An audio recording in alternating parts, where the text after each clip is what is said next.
Hello, everybody, and welcome back to the Upsurge Junior League semifinal matchup between Figure8 Gaming and Active Rush. My name is Fennec. Joining me on the desk today is Nightstar. And we are getting ready to go in game number 3. Series tied up 1-1. Figure8 on the blue side, Active Rush on the red side. Bands coming outside with Trundle, Lisa, and Vagar. No changes from game number 1 and 2 bands. Yep, the first 2 bands are still the same. Figure8 also just going again with their 3 bands. Exact same 3 bands. And for Active Rush, they aren't changing their game 2 bands because, of course, they won game number 2 in fairly convincing fashion. Sure, the early game was a bit messy. The mid game was a little messy, but when it came to the end, it was very, very clean. And Figure8, they decided the set is going to be the priority pick this series because the set on Krobo was exceptional in causing chaos. 3 games, 3 sets, and all 3 of those sets on the first overall pick of the draft. We'll see if Active Rush decides to salty run back game number 1. This time around, though, Ornn was not banned away. They actually pick up Shen. I like this pick in the set. So the Shen pick is going to do pretty solidly into the set. Also has the potential of being flexed into the bot side, although the side of Active Rush haven't really played it as much as a support, as we do see the Galio once again locked in, also has that flex potential, but given how well it worked out in the support's role in last game, you know, expect to see it in that role, although it did struggle in the lane phase. We do see Morgana being picked up here into this Galio pickup. Not necessarily a bad pick, as it is able to help lead a carry with the Black Shield, but it is more of a defensive type Morgana pickup, as we see Cassiopeia being picked up by Figure8. Was banned away from them last game, but definitely a champion that did very well for them first game, so I like them picking it up here. But that does mean that you get double solo lane counter pick for Active Rush. Most likely off the solo lane, jungle or ADC. Yeah, it still could be set into the jungle. That is an option, but Corki locked in once again for Active Rush. They've gotten 3 games of this pick. Yep. Sorry, go ahead.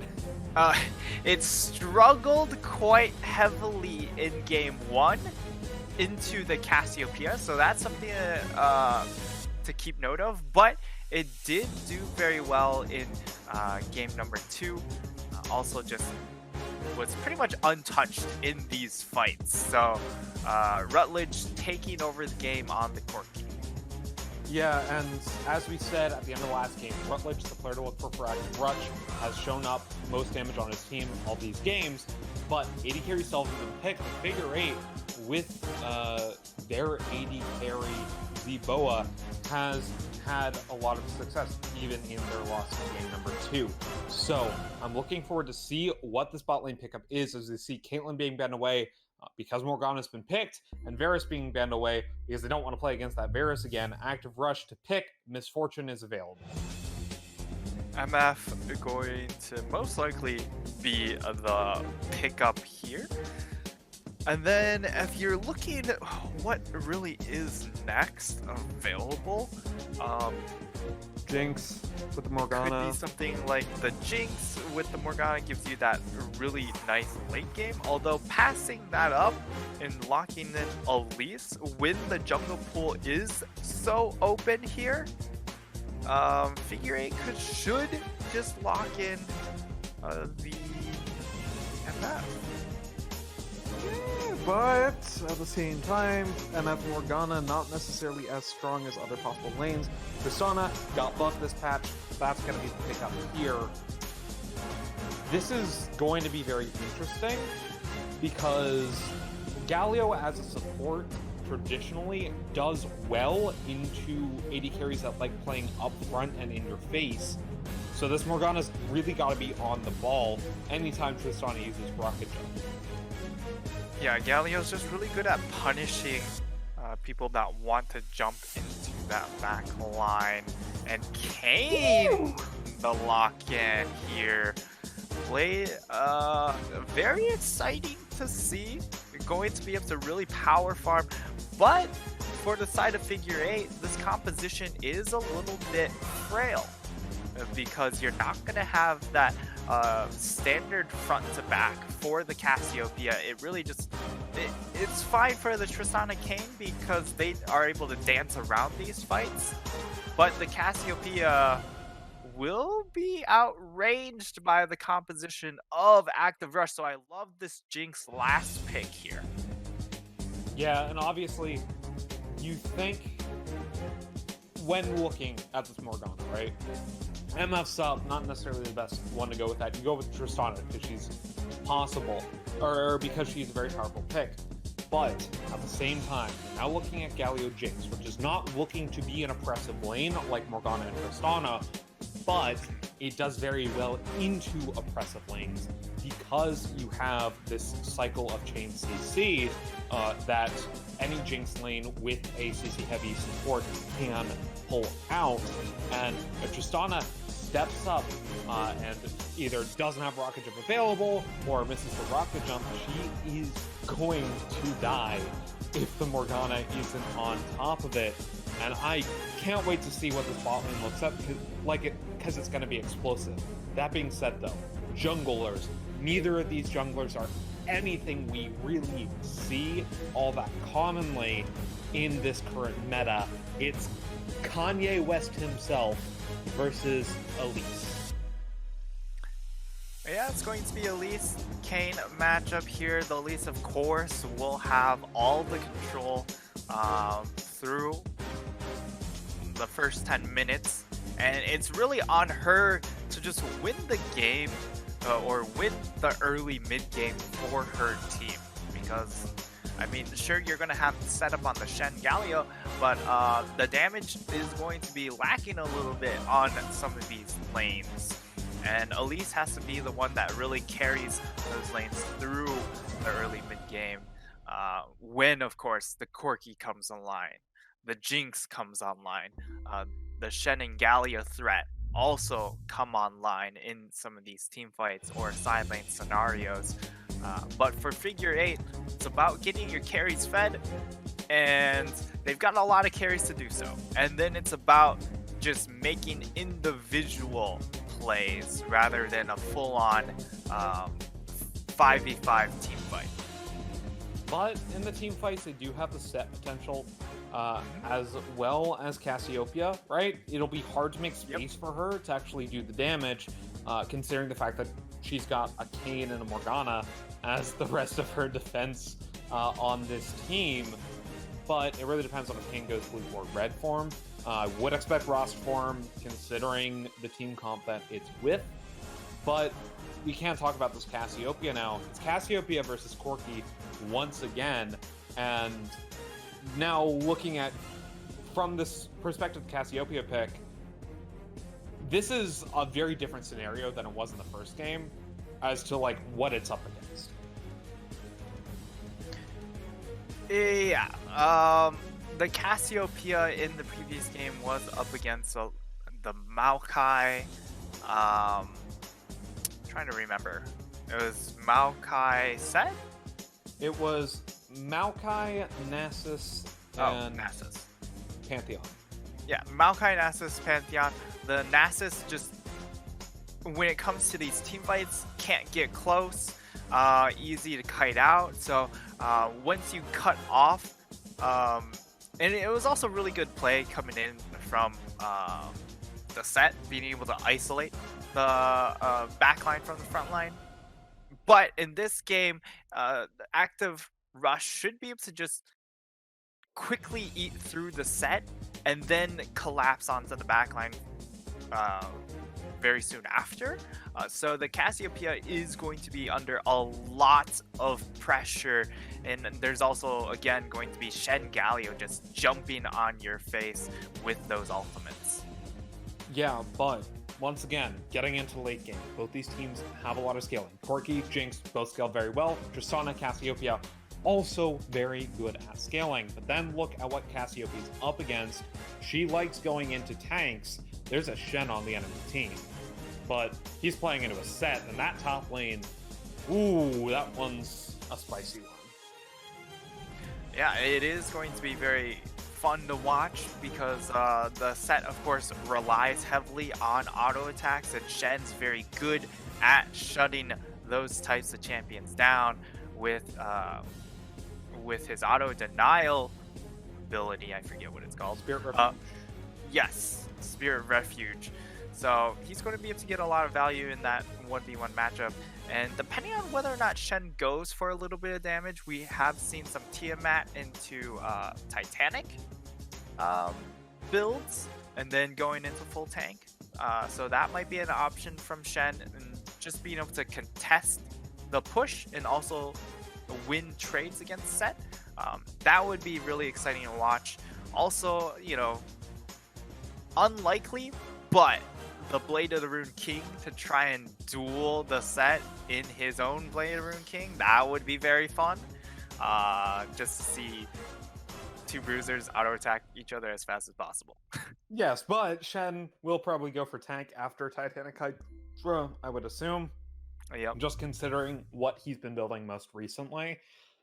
Finally, bot lane, Tristana Morgana versus Jinx Galio. This is very non-traditional for both of these teams.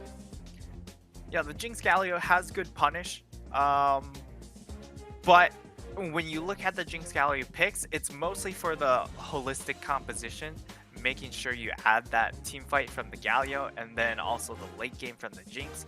Whereas Figure8, the Tristana Morgana, sure, they also scale pretty solidly, but it's more of a lane focus where you put the black shield onto Tristana, she hops in, she tries to get the Jinx, and then jump out, reset onto the Galio. But alas, we can only predict what's going to happen in the game, and you know, unless you're crumbs, your predictions aren't always going to be correct.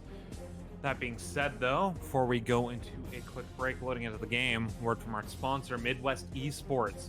Midwest Esports has been around for many years, starting out as a small student group in Wichita State University. Since then, Midwest Esports has grown to be a veteran organizer of tournaments to events around the United States. They host tournaments for games like Rocket League, League of Legends, and Overwatch. For more information, check them out at midwestesports.com.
everybody, and welcome back to the Upsurge Junior League semifinal matchup between Figure8 Gaming and Active Rush. My name is Fennec. Joining me on the desk today is Nightstar.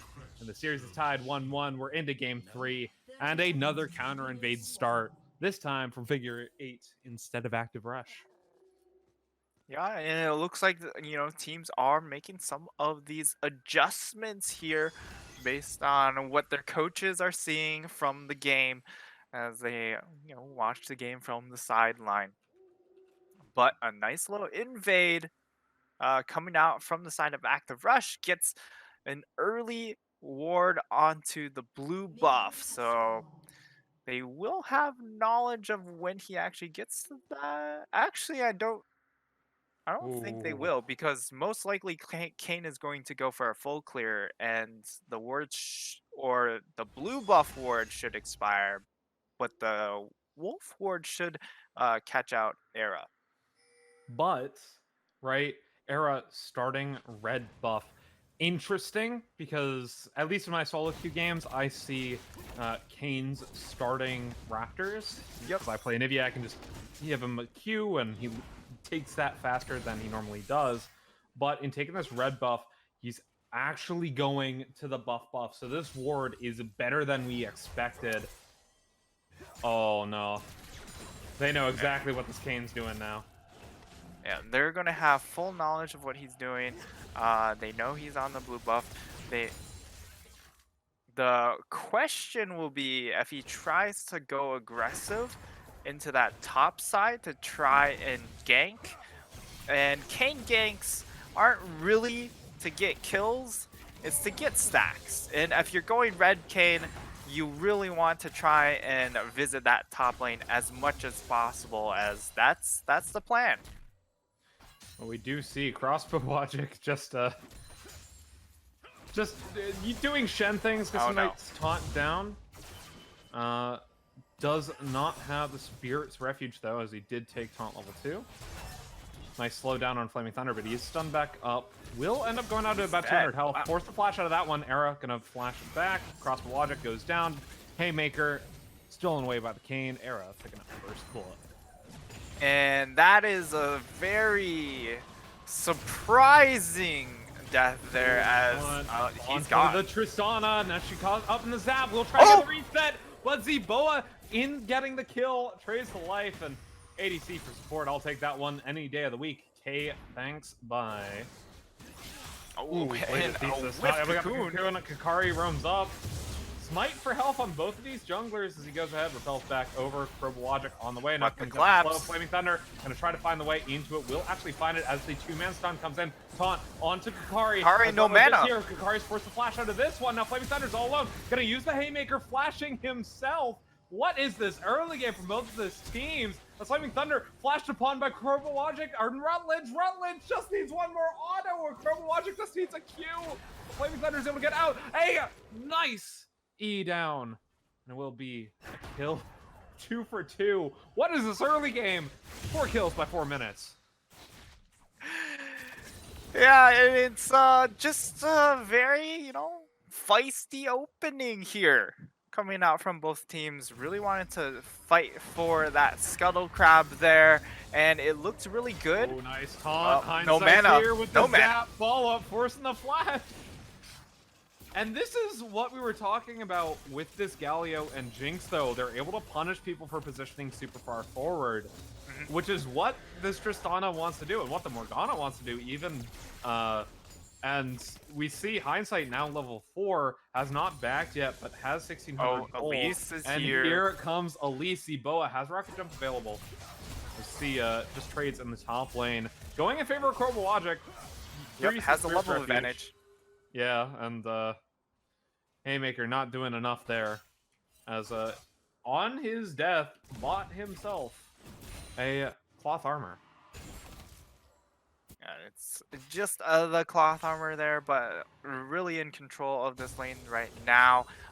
There is a big wave stacking up. Ooh, nice little Rutledge in a bit of trouble. Just gonna use Valkyrie to get out of that one. We do see Elise making the way up here. It's probably the most active Kane I've seen in my life. Just going gank to gank. really wanting to get that transformation as soon as he root can. lands. It's BT a lot of Nelson knows poke what's here. up though. That is a lot of poke. I would expect Hindsight to back very soon, as he's sitting on 1400, wants the BF sword as soon as possible. Of course, i.e. not necessarily the first item you build on Jinx most of the time, but when you're already up about 200 gold at 5 minutes, why not? Yeah. Perfectly happy with where she's at in the game. Given the back shot, it will just get a lot easier as the game goes on for her, being able to play in these team fights. Rocket jump although, in, but here comes the taunt. Flashback from Zebo gets a fully stack, and Rocket jumps out, but he's ignited. BT Nelson just needs an auto. He's able to grab it. 80 carries get traded in a bout of supportal combat, and you see BF sword and boots being taken by the Jinx. yeah, and Galio once gets again, farm on this too. yeah, so it's once again going to be the 80 carry for support trade, but as far as, 80 carry is going to get a lot more out of it. Or It yeah, was or 80 ADC carry for 80 carry trade, but the kills go on to Tristana, but the other one goes on to Galio. So that's going to be a difference. That will be a difference. Yeah. About 200 gold difference. In fact, Tristana is up, but in going for Actually, the they early buy. boots plus Doran's, yeah, she has to get a BF sword as soon as possible here, so she wasn't able to buy. Because Essence Reaver doesn't really work for her as a first item. So Yeah. Although we still have seen Bladed Rune King still being built onto Tristana, but that's more of a press the attack build, where you go even more aggressive in the. oh, in these nice lanes. taunt, but Era's here. Wait. Liboa now. Rocket jumps into VT Nelson, but the heal comes out. Only some use as a heal, and Bladed Thesis is up towards the top side of the map. But Chromo Logic, just look at these giant waves that he just keeps denying under Flaming Thunder's tower. Because Flaming Thunder wants the CS, QW, no you don't. You want that cannon? Oh, wasn't able Yes, to do you that. can. Instead, opposite the grasp. But this does mean, with the Elise being up there, that the first dragon of the game will go over to Figure8. As that is a Cloud Dragon, not necessarily the best for this team, as they aren't super ult-reliant. But still, any Drake is a good Drake, as the Ocean Dragon is the next one to spawn. Yeah, it is going to be nice here being able to get that early dragon stack to maybe force a fight here, as Chrobo Logic, he could be in trouble. Oh, he gets back into the ult, but instead, double flash, Flaming Thunder picking up that one. And Flaming Thunder looking a lot better in this game of set than he did in the previous one. That one was truly tragic, with the Nasus just running a clinic on him. And it's not going to be the case this time around. And yeah, you gotta respect the level 6 from the set, despite the fact that you are a Shen. He does end up grabbing Bobby Cinder on his back. He also has an early Ninja Tabi, which I do like here, mitigating the auto attack damage. But here comes Bladed Thesis. He has Cocoon. Gonna wait for the taunt to guarantee it. Flaming Thunder just gonna go down there. And nice little trade back onto the enemy top laner as Era clears vision towards the mid lane. Ooh, taunt not gonna hit as the Black Shield was there. But he's waiting for the Black Shield to go down. Has the Justice Punch available. yeah, and a little bit weird or odd of a trade there, given the fact that, you use Ooh. both the Black Shield and the Rocket Jump. You kind of just want to do one or the other in this scenario. So a little bit of a misplay on a mechanical level. Sorry. Kari, really wants to Here pressure comes the TP. hero. Yeah, and TP being channeled a bit late there from Flaming Thunder. And they're just able to get out of that one pretty cleanly. Blade Thesis force splash over the wall. Oh! Kakari still picking up the kill. There's Okay. Era gonna be the next one to fall. Okay. Health. But it doesn't matter. Kakari already flashed over the wall, killing the Corki. Turbo Logic now gonna be ulted by Era. It's brought back in. I thought they were gonna make that one clean, but it looks like Elise didn't have a target to repel to, and flashed a bit late. So instead, that will be Riftail going over to Active Rush, but 2 kills going over to Figure8. Yeah, and if you're Figure8, you definitely take that trade as they're going Found to it. get more. Brought back in with the ult, but here comes the Galio trying to find a taunt on a Kakari. Actually, just punches forward and then walks back with the taunt. As a Galio player, that one hurts to see. And also the Jinx rocket invested doesn't hit her mark. A lot of cooldowns burned for that fight, or attempt at an engage, and Fell now forward this into should the be Valkyrie. kill. Free Slim uses the self-black shield here. Blade Thesis did not put down the cocoon, but here comes Kakari once again. Gets the ground down. Boa gets on the Rootledge, and he gets the rocket jump reset. Double kill now. As I don't think he'll be able to find his way on Hindsight or VT. But great rotation from Kakari, and once again, very good performance on this Cassiopeia, showing why it's good, and why it's good especially into this dash-heavy team. Oh, Era. Don't do him dirty. You can't do him dirty. Misses the knockup. Here comes the taunt. Able to get on to Era as he flashes under tower. Does not have the ult. Will take the tower shot and die as the Boa. Oh, he's got to. Grabs the reset, but it doesn't matter as he's still taken down by Nelson. And it will be a 2-for-0. A bit of a hypey dive there. Definitely a dive that was, you know, a little bit too eager on the trigger finger.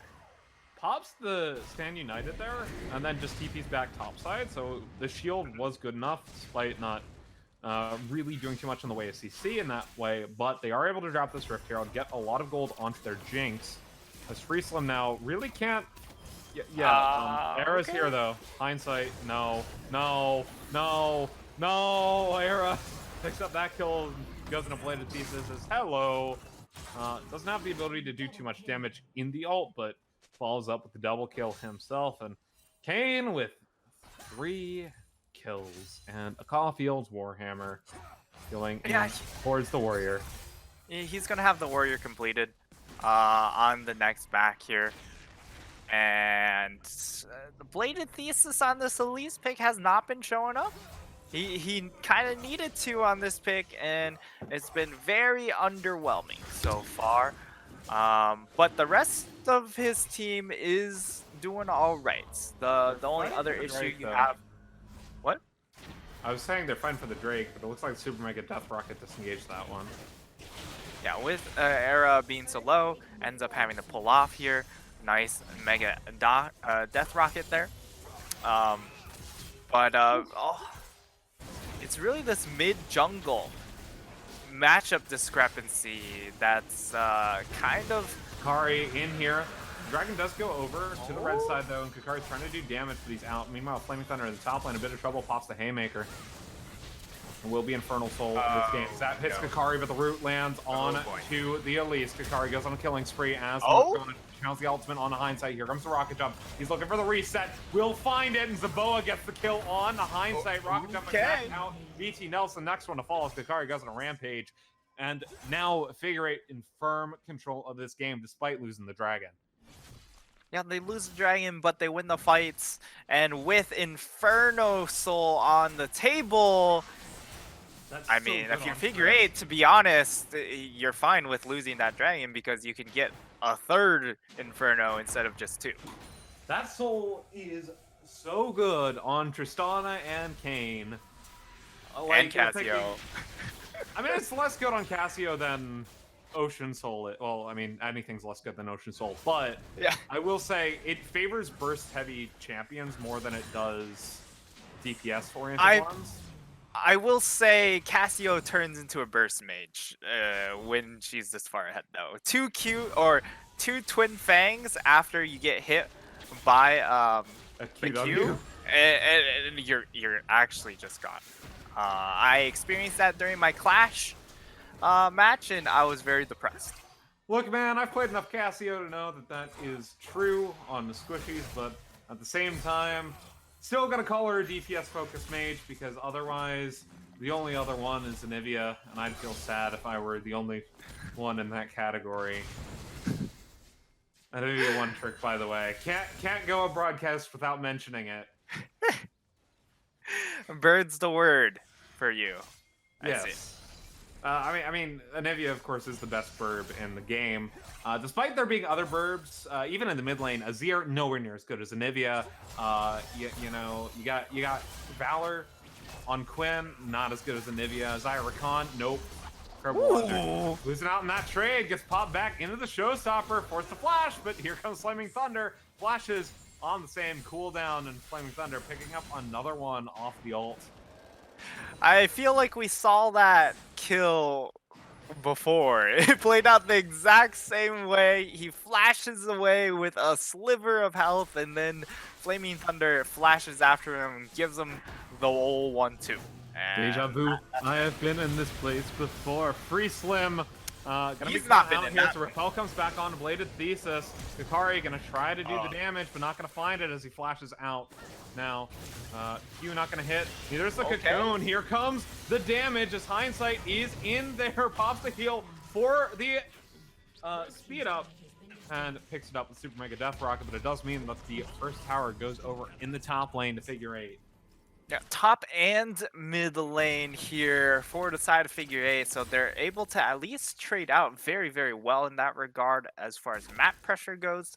The 2 kills will be very helpful for the side of Active Rush as they get their Jinx to a pretty solid point. She has the IE. Of course, she wants that third item before she really takes off.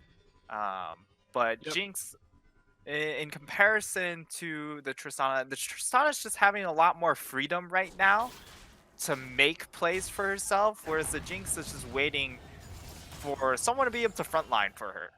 Yeah, Jinx is only 700 gold down on the Tristana, though, despite being down quite a bit in CS and kills. So they're not that far apart, as we see the Runeon's Hurricane actually completed by the Jinx before Tristana finishes the Rapid Fire Cannon. So she will get extra damage on the Rockets, as to be expected, because they like splitting up and AoE and all that good stuff. As a Flaming Thunder, just going to clear a ward. Rocket jump right onto VT Nelson. Not able to stack the bomb, though, so no more rocket jumps. Feels bad, man. Yeah, and already the Zanya's completed onto Free Slim here means that there's actually a lot of playmaking potential on the Morgana, being able to flash in. Yeah, forcing the flash of the Hindsight. Knockup comes back out. in. Flash also burned 2 very important, things to keep note of. Especially Here comes the Drake. Rutledge has package. Gonna use the special delivery. Gets Free Slim isolated as they get onto Era as well. He's gonna pop the ultimate as Free Slim is out of the fight. Now Flaming Thunder and Zboa all alone, but Kukari finds the enemy jungler, picks him up. Just a couple of Twin Fangs able to do that. And despite the messy split happening from Figure8, they're able to pick up the kill on a flank. Free Slim will go down here, but still support for jungler. And they want it. Dragon's up. Okay. He's only able to auto onto the bomb twice, so no rocket jump reset feels bad.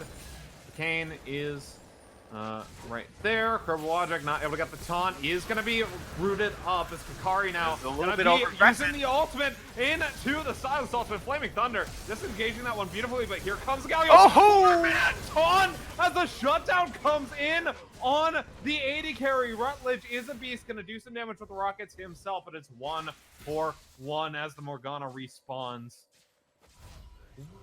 That was a really, really good taunt from the Galio. Zboa, though, oh no, grabs the reset, doesn't even need it. Yeah, and it really comes down to if the fight's very split, then it comes down in favor of Figure8 because then you're giving that open space to allow the Tristana, to allow the Kayn to just dance around, create chaos. Of course, the set thrives in chaos as well. But when you over-aggress like what they did, trying to get that blue buff or shove them off of Dragon, and you're that far up, you're easily punished by this Galio, pick in general, along with the Jinx traps. And sure, the Elise isn't doing great, but the rest of the team still boasts quite a bit of damage, and the late game potential is still there. But that is really good. Ultimate, but he's going to get taunted up. The VT Nelson just gonna let time for his other tank. Your Mega Duck Rocket just gonna find Flaming Thunder in that one. Excuse me, had a mild hiccup there. And yeah, for Figure8, it's about continuously finding these picks, denying vision, and given how far ahead they are, they'll be able to continue pushing this lead very well, very handily here. Just being able to clear out the wards. And, you know, with Baron up available, because you have the Cassio, you're going to be able to burn through it pretty quickly the moment the side of Active Rush drop vision onto that objective.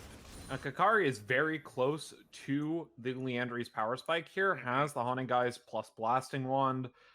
So that 3-item spike on Cassio feels oh so good, especially when you're ahead like this.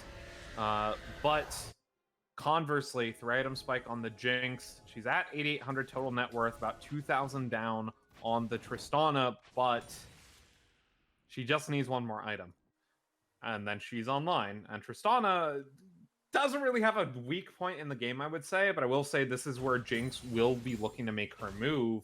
And that's going to be around this next Infernal Dragon, minute 50 down. Tristana rocket jump forward. Oh my god. The bomb, 2 stacks, 3, oh my god. 4! Zaboa goes on a rampage. Could go! That's why the Thesis is forced to flash away. You know, I was, saying Jinx has a chance, right? Not if she's not playing with her support. Zaboa cannot get punished for a rocket jump if ET Nelson is nowhere to be found. Yeah, and also just the fact that you have a Morgana and just allows you to just jump forward with impunity like that, because you just get the black shield from a Morgana. There's not that much magic damage on the Galio. Ooh, ult being channeled. They're looking for a pick. Oh, there's the ult from Flaming Thunder. He knows there's a bit of trouble as he pops a Haymaker onto Rutledge.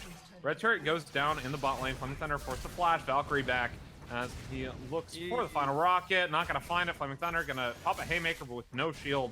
Rutledge will finally pick up that one. Kakari gets taunted, and the ultimate's a miss. He's going to take out some tower shots, but he still doesn't go down as he becomes in from Probo Logic.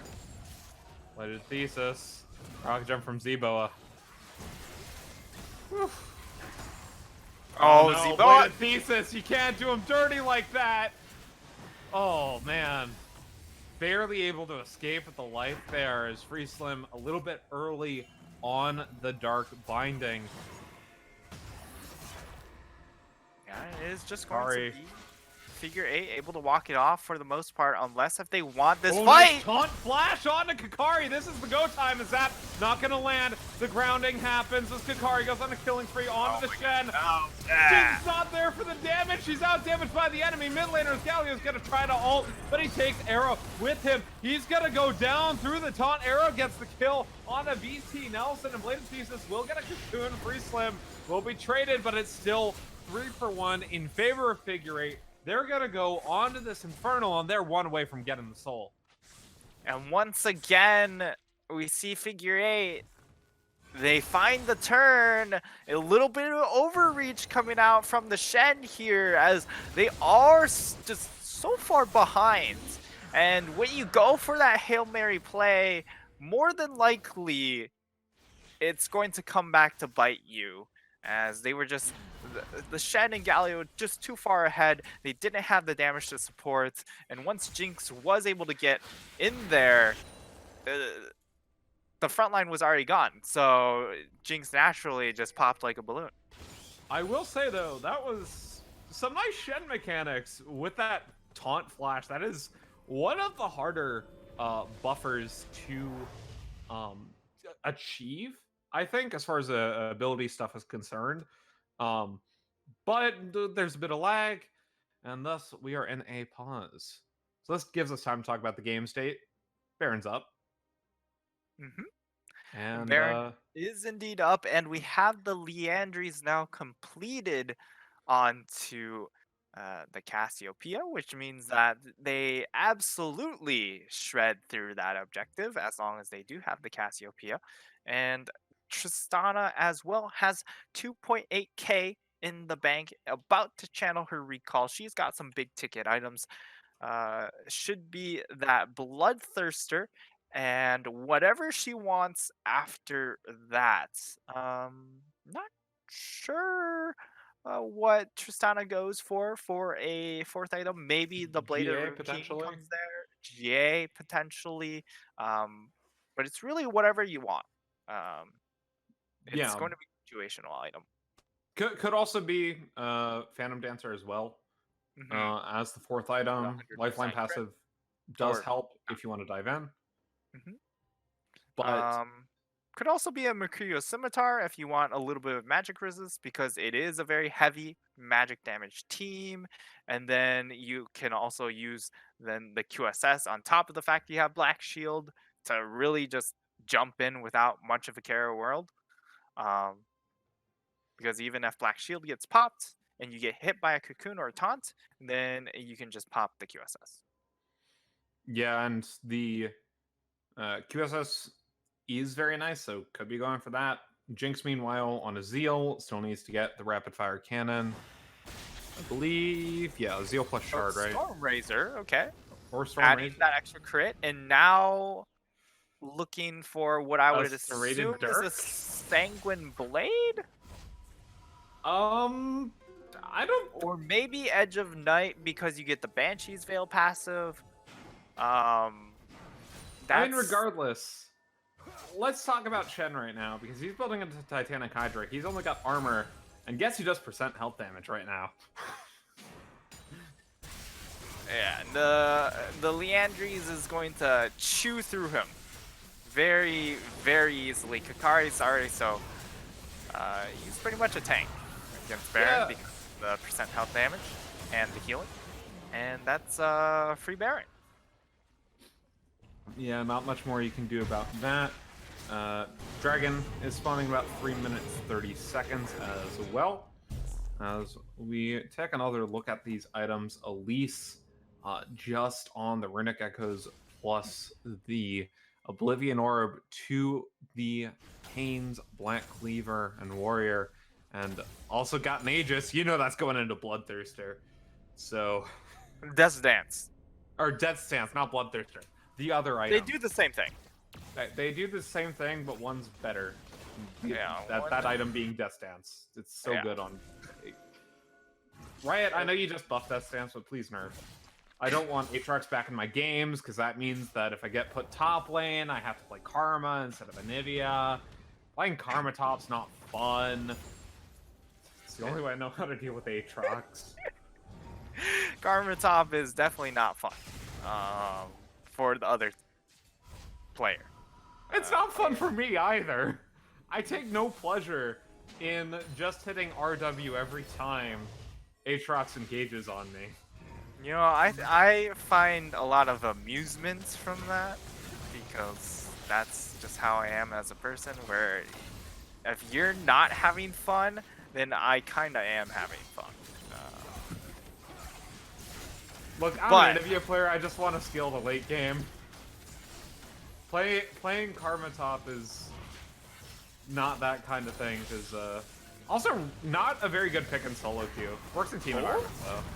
Knockup lands on the Blade of Thesis, but here He's comes Galio gone. Ultimate. Does get a 3-man knockup, but Oh, okay. he's already out of position. Wait. Here gets engaged on it up, shut down. Gonna go over, but it will be a nice showstopper into a haymaker from Flaming Thunder. Gonna take the carries out of the fight as Krobowajik will be going down 2-4-1. Rutledge will be the next one. This to could just fall be as game. Area just gonna get a nice knockup. Zaboa going in with the rocket jump, and it's just a Jinx versus the world. Oh! Another rocket jump Oh! with the reset shutdown though.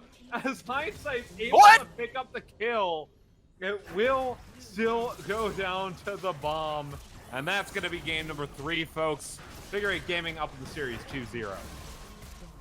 And from the grave, Zeboa making his name known here, although it does look like they're going to keep this game going because they don't have enough damage on their bruisers to finish out here. So we're going to one more objective.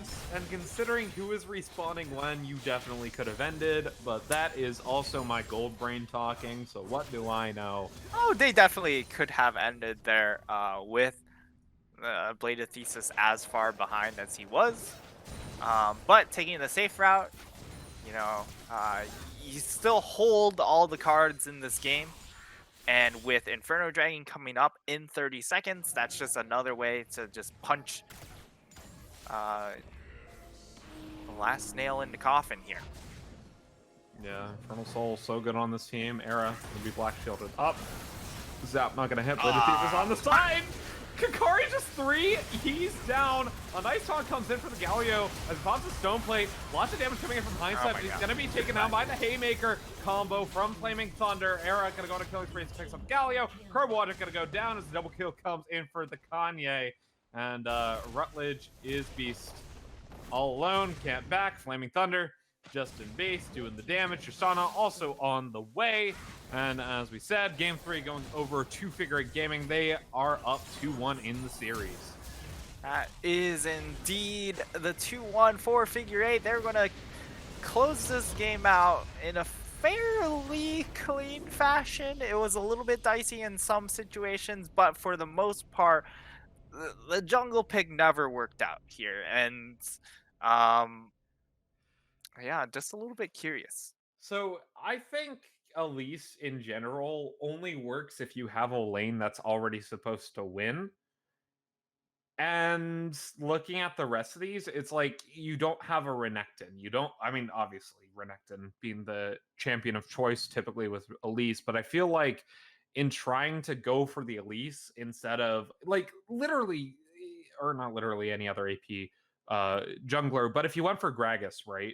I think this team comp ends up working out a lot better here. And Blade of Thesis has played Gragas, so maybe they make that adjustment going into this next game. But still, props to Figure8. They were in control most of this game. Once again, on the back of Zeboa and Kakari, looking at these damage graphs, of course, Zeboa doing so much damage on this Tristana, but really Kakari through that early to mid game just kind of took pressure in the mid lane and made kill opportunities for Tristana. Yeah, he was really good in creating opportunities. But I would say his team fighting has still been somewhat underwhelming. Because he just keeps getting caught out on these sides. Sometimes, like a lot of the times, it's working out because he's just that far ahead. But as we saw in game 2, Active Rush were able to punish that. The mispositioning of the Orianna. So that could be something to just keep an eye out when we move into game number 4. And thank you for the raid, Excellency Esports, Jake Kelt.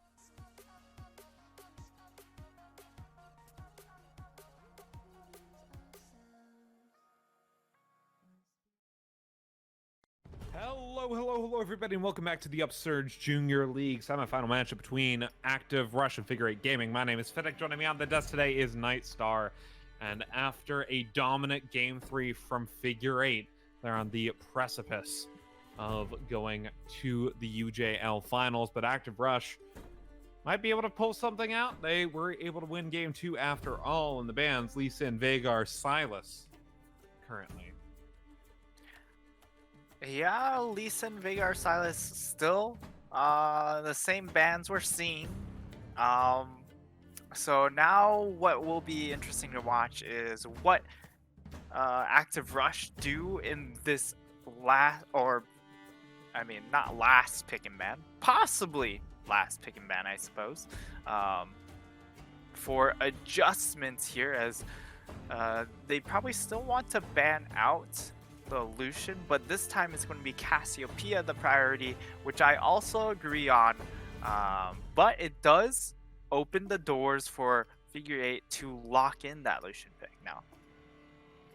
This will be so game 1 Figure8 got Lucian, but it was banned away the last 2 games. Active Rush could opt to actually pick up the Lucian here, instead opting into the set, kind of, given everything else, not too surprising. It's been first pick in literally all 3 of the previous games. Figure8 though can pick up Lucian Nami or Lucian Braum here if they would like, and it appears that is exactly what they're going to do. So we'll see what Active Rush has in response for their bot lane. They get a free choice of ADC and support. MF is available. They could pick up MF Jarvan if they really wanted to. Yeah, they could indeed go for MF Jarvan just to get that extra team fight threat early and mid game. Also, just maybe help secure them a couple of those early dragons as well. Morgana will be the pick instead, and Morgana into Nami isn't really. It helps against the Nami bubbles, but there's actually not too much that you're trying to mitigate beyond that. But Morgana Caitlyn is a very exciting lane, because it does mean that the side of Active Rush, they've decided to match the aggression this time around. Yeah, and this was kind of what Active Rush, I think, really kind of needed here.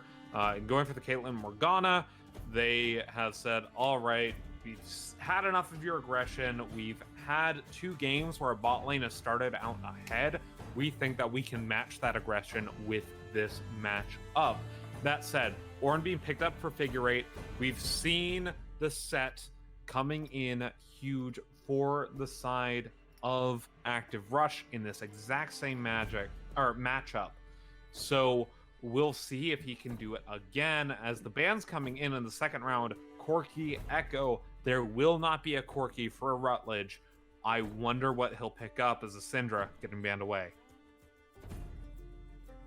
Yeah, and we finally get to see a new champ locked in for Rutledge here.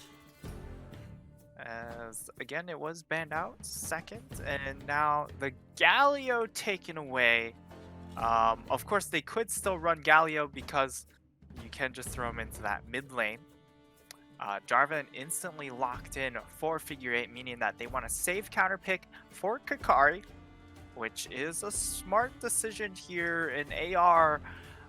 It feels like they are looking for something like the LeBlanc, possibly, just because Galio is such a great matchup into it. But the Xin Zhao locked in is very interesting, and it puts a huge timer on this lineup right now.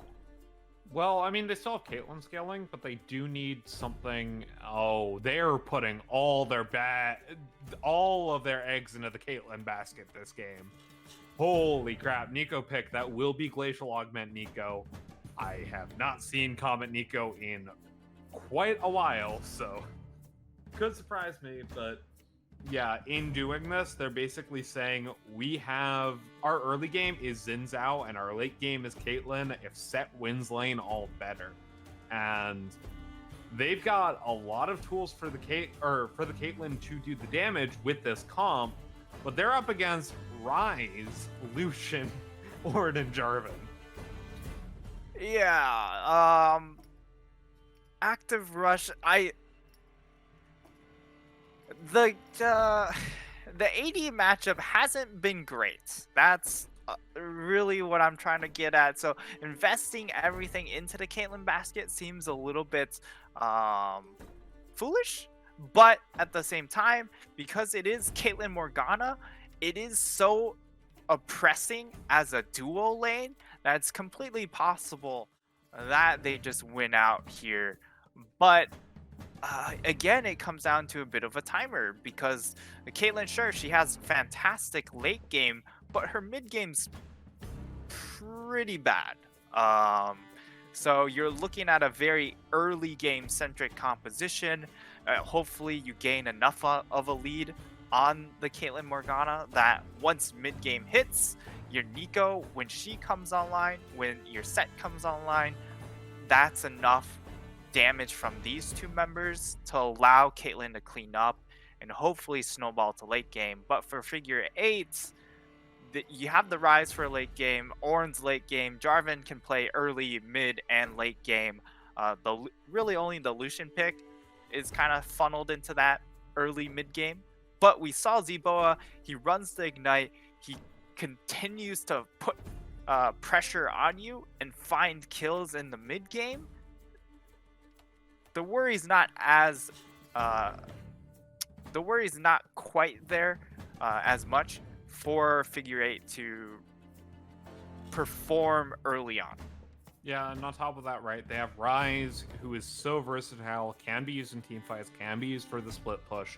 They have, he is their late game damage insurance. Ornn is their late game tank insurance. I feel like Figure8's comp here is much easier to execute, but Active Rush, game number 2, the exact same matchup set into Ornn, they dominated.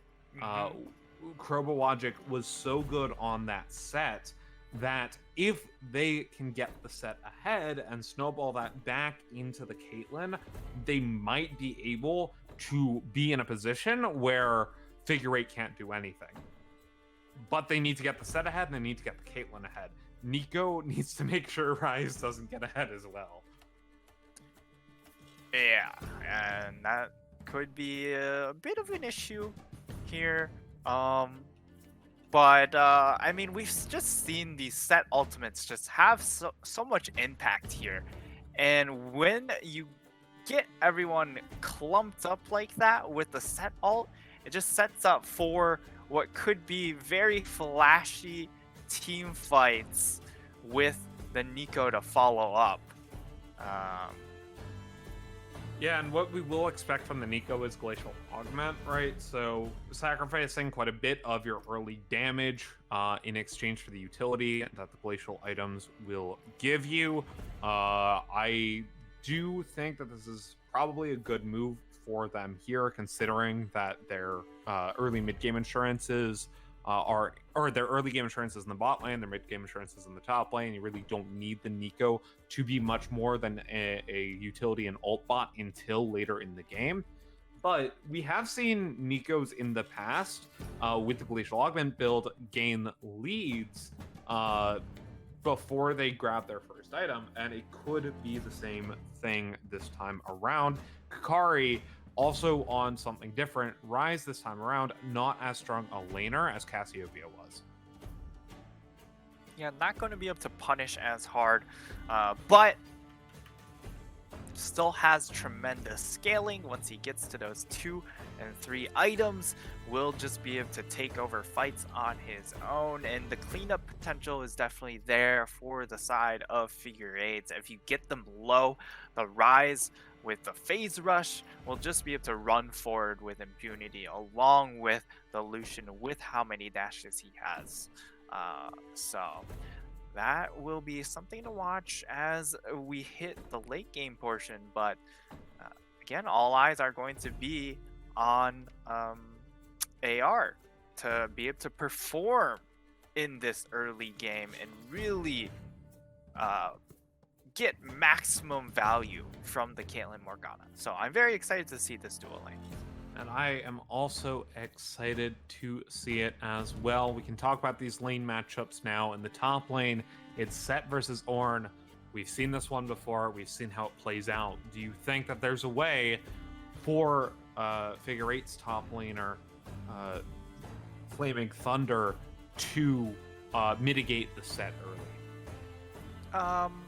I mean, the reason why the Set got so far ahead, he found 3 kills. I think if he, if they try and slow that down, if they only give 1 kill over, that changes a lot of how the game is going to get played out. Sure, the Set's still going to do some Set things,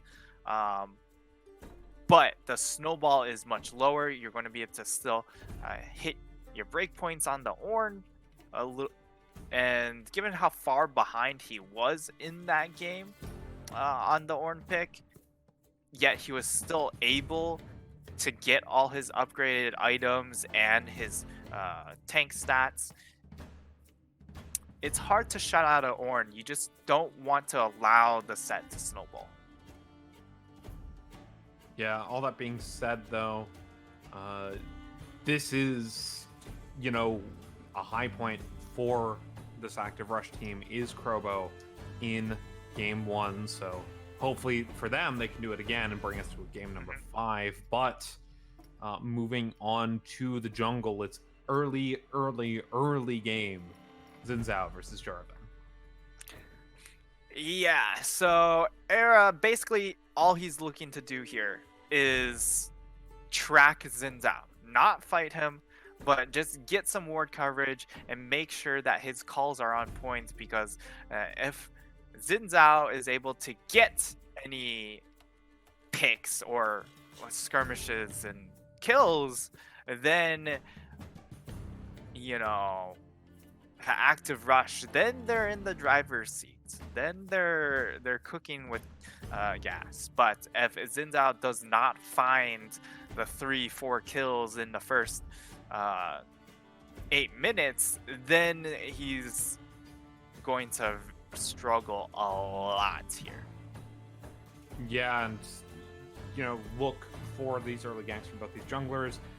Elise didn't necessarily work out for Active Rush in the previous game, so going for an early game jungler again, albeit a bruiser instead of a pure damage dealer, does have me slightly concerned, but maybe Bladed Thesis can pull it through this particular game.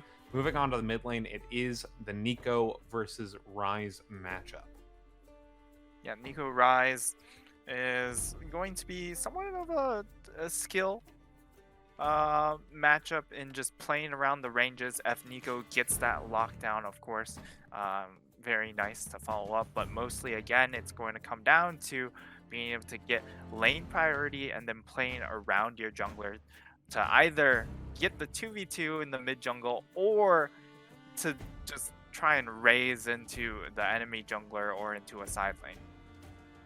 Yeah, and definitely watch these side lanes going late. Ryze, of course, likes going into the split push format. You get pretty much anywhere on the map once he hits level 16 with the Realm Warp. So if the game goes late, Ryze is going to be a huge one to watch. Moving on to the bot lane, though, we've kind of already talked about this, but any final thoughts on Caitlyn Morgana versus Lucian Nami? It'll be very exciting. But a lot of the onus is onto Hindsight and VT Nelson in this game. For them to win lane is almost imperative. Otherwise, you're just fighting from...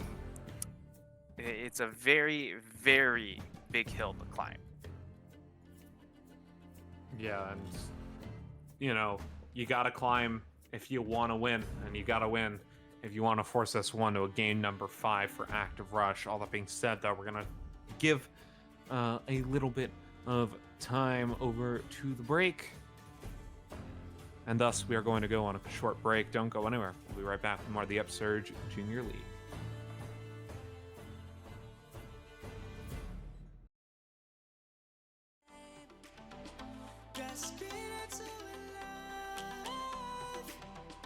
Life is happy, but it's so insane. We must merely make a start. Savannah, I'm coming home, Savannah. We'll never be alone, Savannah.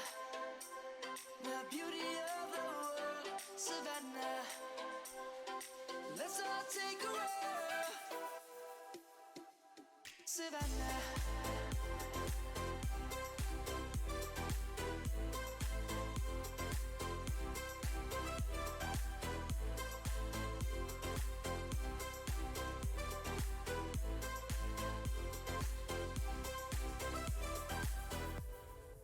Light is gonna come. The birds have just begun. We will always take a stand for the people, for the land. Let's go back to when we were young. For the animals we stand. Let's go back to when trees were swung. Kids across the land. Savannah, I'm coming home, Savannah. We'll never be alone, Savannah. The beauty of the world, Savannah. Let's all take a road, Savannah. I'm coming home, Savannah. We'll never be alone, Savannah. The beauty of the world, Savannah. Let's all take a road.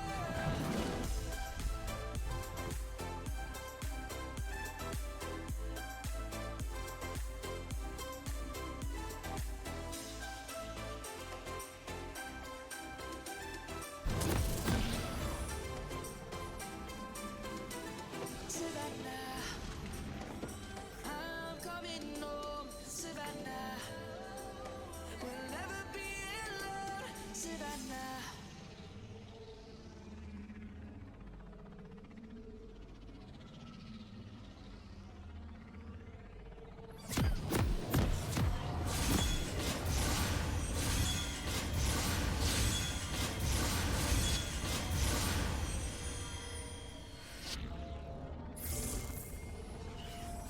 Back to the Upsurge Junior League semifinal matchup between Figure8 Gaming and Active Rush. My name is Fennec. Joining me on the desk today is Nightstar, and it is game number 4.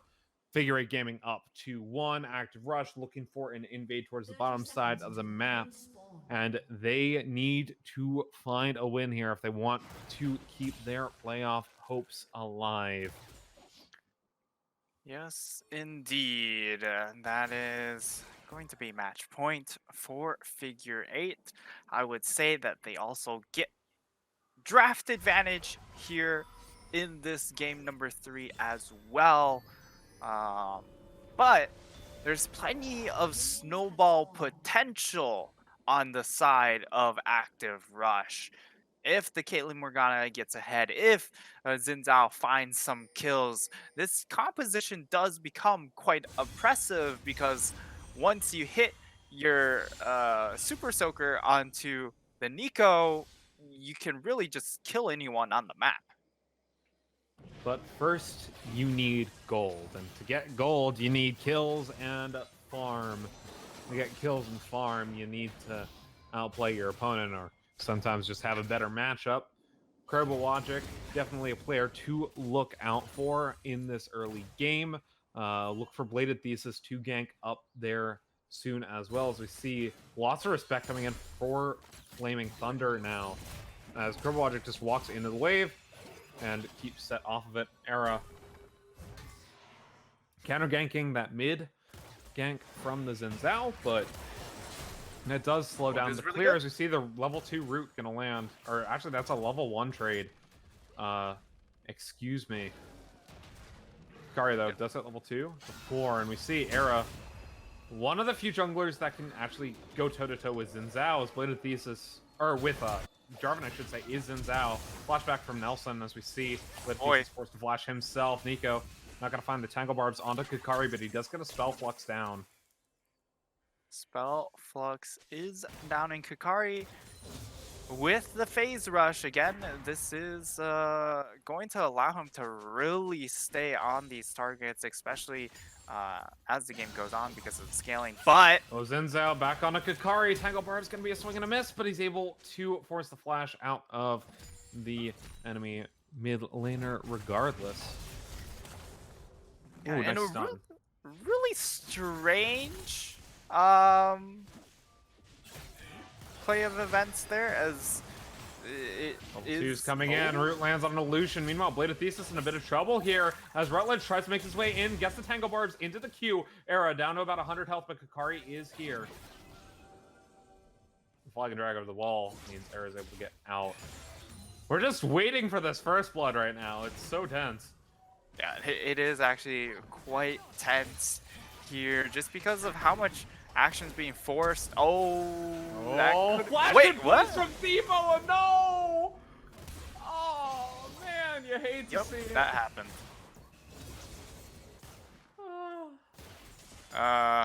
Okay, well, that definitely happened there. Boa burns that flash, and that could lead to future trouble depending on if we see a visit coming in from Xin.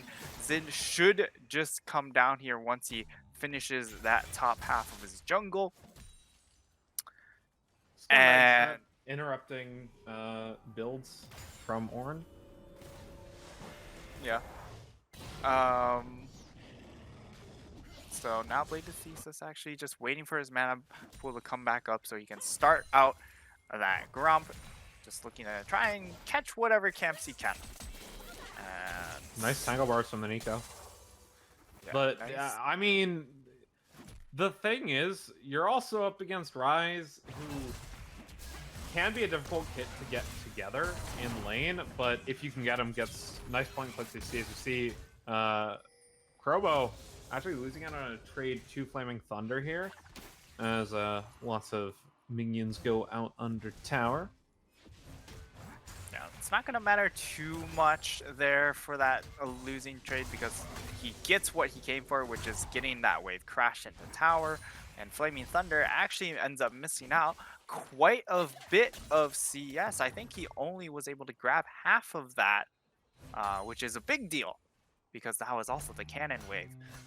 So while he still gets the EXP, he is going to be, you know, a little sad about the money he missed out on. And now it just comes back again to J4 hunting for where this Xin is, not to fight him, but to just get knowledge of where he is, to keep the rest of his team safe. And it is going to be, I believe, Xin spotted bot lane. Nice Haymaker, Searing Charge. A bit late there from Flaming Thunder. But Blade of Thesis is down here. The wave will start pushing into his lane, but instead they're going to try to rotate this into Dragon Pressure. And we see the TP coming in from Rutledge towards the Dragon on the ward there instead of going in the lane. Jarvan will spot this out, but it's a bit too late, and this will be the Dragon. Cloud Dragon this time around, going over to active rush. No kills yet. 6 minutes, 30 seconds into the game, though.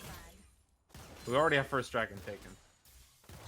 Yeah, and this is a nice little pickup for the side of active rush, because they're all just about to hit their all breakpoints, that level 6 breakpoint, and the extra 10% CDR is really, really nice at level 1, because it just lets you get to that second ult that much faster here. And surprisingly, it is the Lucian Nami lane that is winning out on this bot trade, and this Caitlyn Morgana, which is built to siege towers to get turret plates, is not doing it. A bit of trouble, forced to pump the ult, does have the Haymaker Conquer. available. Will get quite a bit of damage. Ends up winning the trade, but the Call of the Forge God is challenged. We'll get a knockup, Flaming Thunder.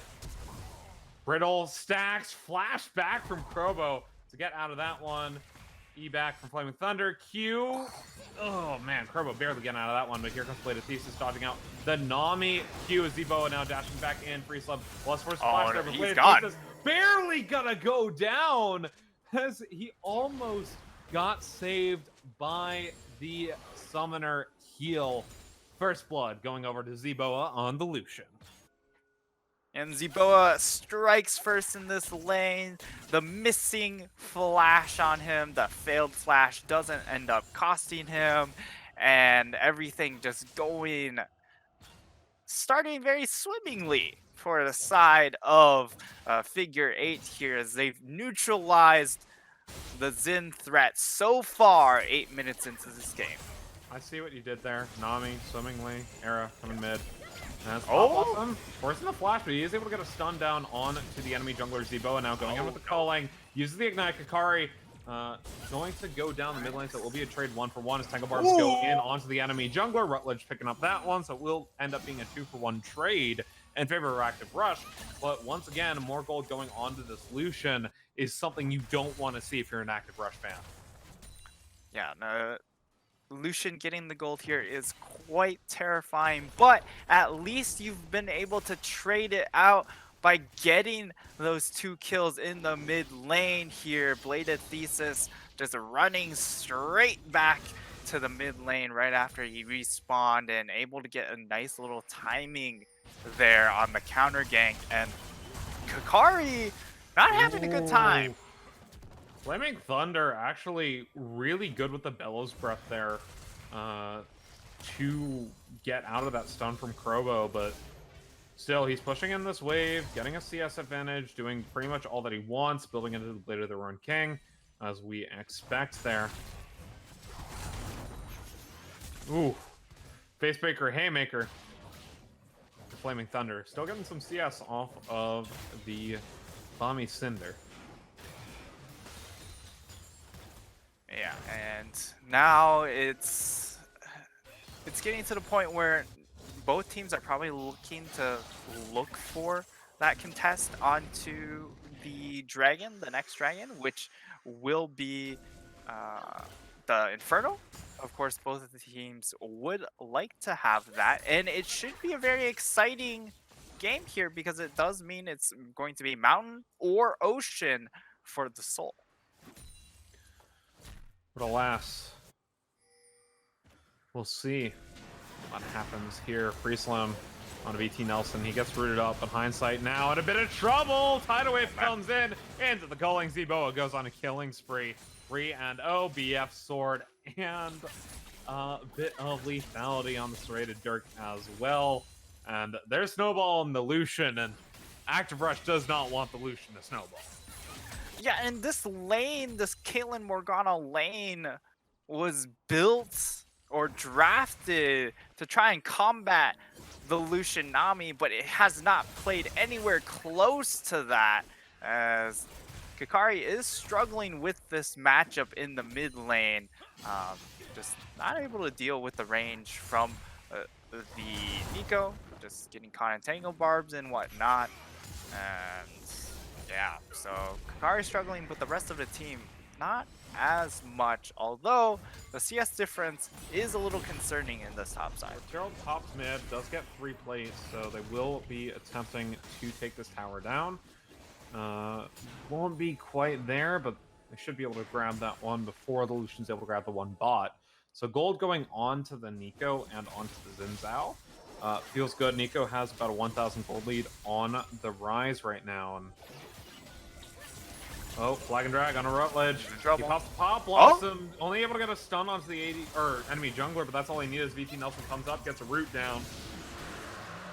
And the Dragon going over to Active Rush with the distraction tactic mid lane, and it's a Mountain Soul for Active Rush. Very good if they can grab it on these next 2 dragons. Helps them out quite a bit with the set in the Xin Zhao in particular, but Mountain Dragon also really good for Figure8 on that Ornn and the Jarvan.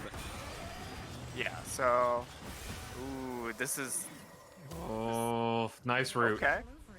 Nice route. Really nice timed bind there coming out from VT Oh, Nelson. Blade of Thesis, Hex flashes on a free slim, pops the tidal wave. Hindsight's Okay. here, ace in the hole, hits Z-Boa. So nice block there, but also nice reactions coming out from Free Slim to make sure he stays alive using that flash and using that ultimate to get away. And yeah, we're back into a bit of a low state. Kari is going to be trying to trade out here. And now, the 13 minutes into the game, with no Rift Herald available, it really just comes down to, again, playing around where these junglers are going to go. Most likely, we'll see a visit into this bottom lane to try and put out the fire known as Z-Boa. But it could just be a Bladed Thesis just continuously trying to punish that mid lane and trying to, push the lead further. Dash on the Era. We'll be Fine. fine. Drags but- out. Free Slim's here, Blade of Thesis. No 1v2, but Rutledge is around. Yeah, support being there will allow him to get out of that sticky scenario. But it's still kind of just, both of these junglers camping in bushes or Era trying to invade these bushes. And Well, Era's towards the top side. Krobo has ult. Call Forge God. Gonna be pop. Krobo gonna pop the showstopper, but he still gets knocked up by the call. The Forge God and Bladed Thesis will end up just taking a ward there. That evens up the gold in the top lane. And, we talked about how good Krobo's set was, but this game around, he's not able to find the advantages he got in the first game, and the bot turret will fall. Yeah. And that was just one of the things. Sure, the set got ahead, but when you're given 3 kills and you snowball, it's not that surprising. Forces self Black Shield as the Nico is Oh! here. Nice tangle Oh! into the ult, forcing the salvage of Kakari, trying to rift walk out. I should say, not rift walk, wrong ultimate there, but Era gonna be taken low by the Haymaker. Flashback into the Tangle Barb's not gonna find it. Krobo just needs a quick little Haymaker or Facebreaker. Instead, just gonna flash autos. Rutledge now in a bit of trouble. Z-Boa now gonna pop a calling not onto the Neat clone, but the real one doesn't get caught up in the Tangle Barbs, but he doesn't get the kill either. And that is Realm Warp, not Rift Walk. They both start with R. I'm sorry. We've got to cast it in here. Hey, both skill in the late game. Both have a nice level 16. One's just an assassin and the other's a control mage. Yeah, that kind of one-shots people anyways. They're both kind of one-shot people. Have you seen Doinby's Rise? I mean, I've seen plenty of Doinby's Rise. He got 2 quadros in 1 game. That was filthy. It was not allowed on stream. It should not have been allowed on stream. But still pushing in the top lane. He's now got 2 kills. It's pretty good. It's pretty solid. He's got that small CS lead. Era flag and drag, but no knockup as he pops into the Cataclysm. Crap. Krobo does have the showstopper. Will use it to dodge out the Ornn. Okay. They won't go on a killing spree as he picks up the kill onto Gets Era. this one. Flaming Thunder. Just trying to make his way out as Rutledge makes his way up. Instead, just going to take it back. Krobo pops a nice Haymaker to get out of Flaming Thunder's damage. Free Slim on the way up. Stun does land. Just trying to look for the knockup. Call the Forge God. Krobo goes down as Flaming Thunder picks up that one. Oh, and you can't dodge both the ram and the wave. And it's just too hard to do, and he had to pick one, got hit by the ram. And pops. Teleport. Damage, but not a lot as the TP comes in for Flaming Thunder. They want this Mountain Dragon, and they definitely don't want Active Rush to pick this one up. Yeah, in fact, they're gold just going to difference. start This it up. is our first real team fight. Yeah, they're just going to start it up here. There's a gold lead. Should just go over to Figure8 here. Indeed, it does. And this is not good news. for the side of Active Rush because they're even, or they're down 1.5 gold with a Xin Zhao that drops off heavily and a Caitlyn that's going to be struggling now that, you know, she's sitting on not even one item, half an item versus Two a full items on the Lucian.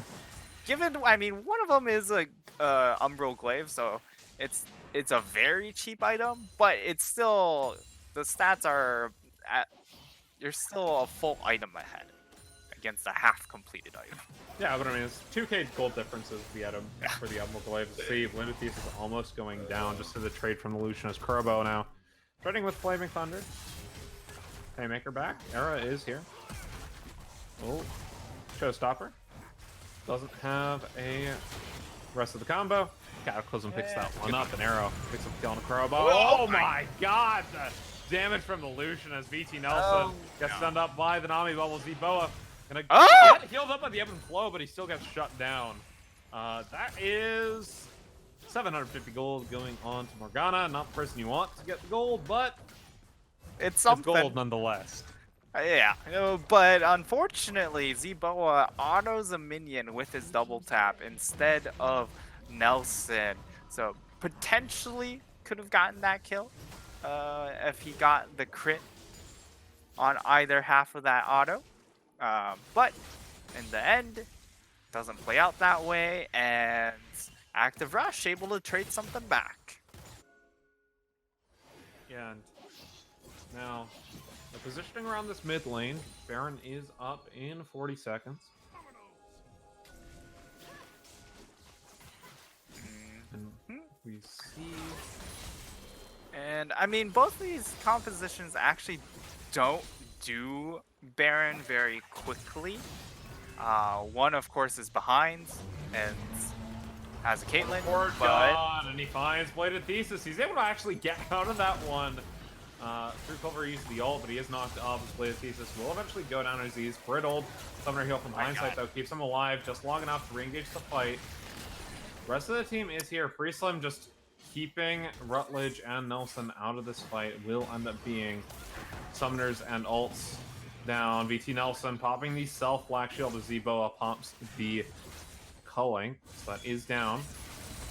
Yeah, and unfortunately for the side of Figure8, as they try and force a fight there, the Baron spawns, which means that the Rift Herald despawned as they were just about to finish it, but unable to because it timed out. So a little unlucky for them there.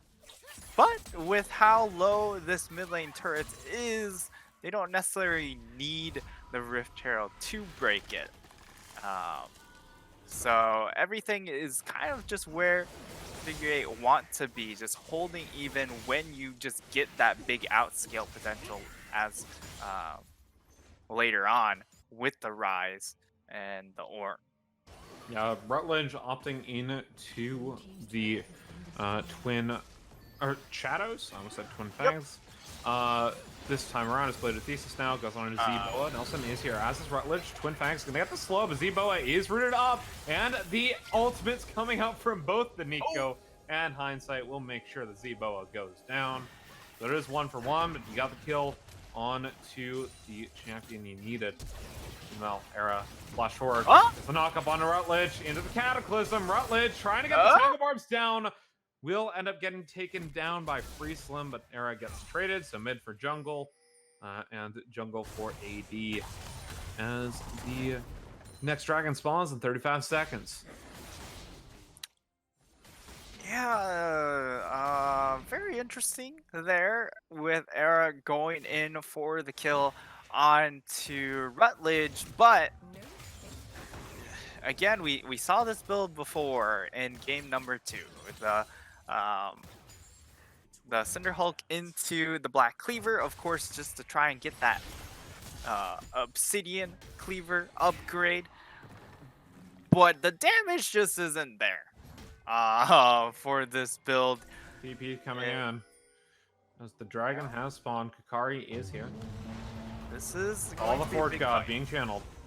No one on the knock-up actually will get on the hindsight. If that's something you want. Oh. As the Wait, what? ultimate comes in from the rise, right into the haymaker he goes, but Zboa still gets the kill on the bladed thesis. Turbo now in with the showstopper. Double kill Oh! solution. Pop Blossom not gonna pop, and now hindsight and VT Nelson are in a 2v5. Flag drag knock up onto Nelson as hindsight just trying to kite out with Caitlyn. Here comes the Lucian. Zboa is on a killing spree. Hindsight now gonna be knocked up, gets taken down by Zboa, does trade back onto Era. That will be the Mountain Dragon going over to the side of Figure8. And they're looking clinical coming into this game number 4. Yeah, there's been a couple of kills to go back to the side of Active Rush, but it's not the early game they needed. And now that they are firmly behind 5,000 gold, it just becomes incredibly difficult for them to find the damage to win fights, because all their damage is not there. They're gonna have to wait another, I would say, 15 minutes before the Caitlyn damage actually becomes relevant. And with Flaming Thunder, with his items right now, he just walks at her and she can't do anything. And here's the danger of the Glacial Augment, right?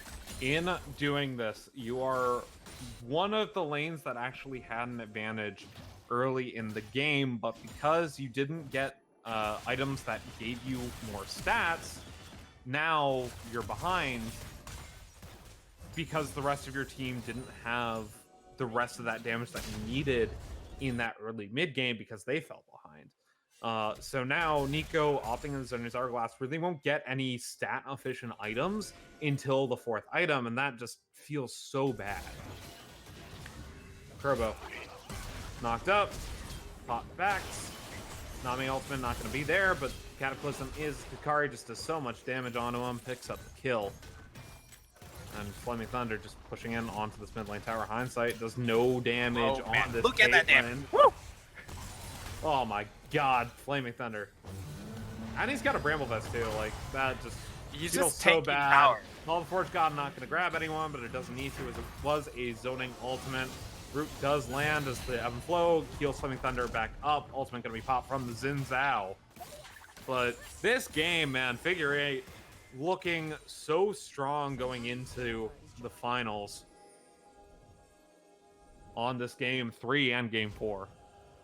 Yeah, they've just been incredibly oppressive in these last 2 games there. And you just saw it there.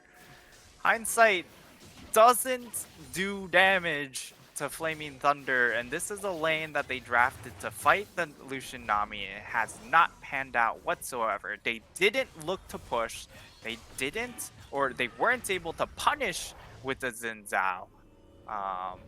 And they weren't able to find kills. So you got to get plates, kills, or a serious CS advantage, and they got none of those 3. Yeah, IE has been upgraded on Zboa. That said, next ornament will be Obsidian Cleaver, as Rise does not have any ornamentable items at the moment. We'll be going into the Death Cap next item, I would assume. For now, Hikari does get a nice GLP on to, or I should say, Nico gets a nice one on Hikari, but Bladed Thesis is still going to go down to the Tidal Wave. Hindsight next one to fall. And it just feels like Active Rush are in shambles right now. Yeah, there's not much they can do at this time except for try and generate picks with this Nico pick, but you have both items on cooldown, so that's not possible either. So it just comes down to they're starting out this Baron buff, and sure, Hikari's damage isn't quite there yet, but you're still going to be able to get this with how little contest is actually coming out from the side of Active Rush. And Figure8 just gonna go ahead and grab back here, heal up, get resets. buy items. Rai's going to be able to grab a needlessly large rod when he takes his back. Instead, actually gets caught up by the twin shadows. Tegomar's not going to hit, but the Morgana gets the ult. And the shutdown gold will go over to Krobo Watcher. And it is indeed that kill going over. And so that's a little bit of a nice pick off there. On, not to mention you got a little bit of that shutdown gold as well with 150 bounty on Kikari, which will indeed help out Set in getting that Black Cleaver completed here. We'll have it now. Also has the makings of Dead Man's, so he's going to be able to join team fights and be effective in team fights now that has those extra tank stats. Well, VT Nelson is a dead man anyway. The flash does nothing. As Bladed Thesis gonna pop the ult to try to get out. Rutledge now in a bit of trouble. Gonna use the Pop Blossom. Gets a stun down to the Call Forge God. Gets two anyway, and it's a clean ace coming out from Figure8 Gaming. And it just stood no chance. You saw VT Nelson walk up to that bush, and immediately you know that fight was done. Even flashes forward for good measure, and that should just be a double inhib. And I mean, if they were all focused, it should be game, but it doesn't look like they are going to focus on finishing. And now they have double wave with Baron. Oh, if they get the kill, then you know. Oh my god. Yeah, And it's now the shambles game's in the done. base right now. They're picking up a turret. They're picking up another. Bladed Thesis goes down. Another ace comes through as Caitlyn respawns. And that's going to be game, set, match. Figure8 Gaming going to go on to the UJL finals. As you see a Pop Blossom. Doesn't doing a lot. Nexus falls. Figure8. You are now finalists. And Figure8 undefeated in series still, as they're going to go into that finals and looking in great form. Sure, they had that hiccup in game number 2, but beyond that, Zboa has consistently just outperformed every single bot lane so far that we've watched. And even in the game 2 loss, he was pumping damage on that MF pick, and just continued to showcase that laning prowess and mid game power on his champ pool. Yeah, and honestly, just really well played from Figure8. Active Rush, obviously, really good game too. Some questionable draft decisions, I think, didn't help them going into game number 3 and 4, but really, just Zboa consistently throughout the series, even during the loss, did so well. Kakari, also big shout out to games number 1 and 3 on the Casio, and Era, every time he got the Jarvan, just exerted so much pressure along the map. I think they have a bright future ahead for them moving into the finals next week, which will be here on the Upsurge Esports channel, so you don't want to miss that next Thursday, 8 p.m. Eastern Standard Time, 7 p.m. Central. Any final thoughts before we wrap up tonight's broadcast? It was very exciting, and the play from Figure8 definitely should play very well when they get into that final match.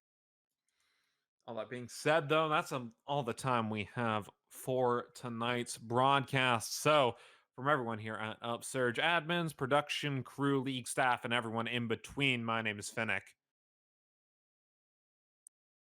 And I'm Nightstar. And we will see you later.